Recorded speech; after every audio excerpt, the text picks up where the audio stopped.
سبح اسم ربك الأعلى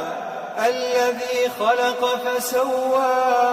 والذي قدر فهدى والذي أخرج المرعى فجعله غثاء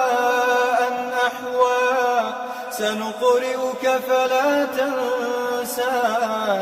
إلا ما شاء الله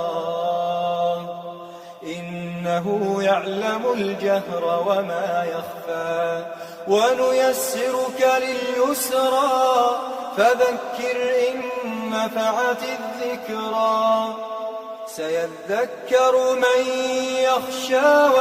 ويتجنبها الأشقى الذي يصلى النار الكبرى ثم لا يموت فيها ولا يحيا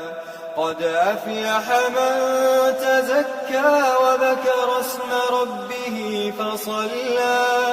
بل تؤثرون الحياة الدنيا والآخرة خير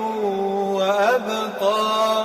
إن هذا لفي الصحف الأولى صحف إبراهيم وموسى.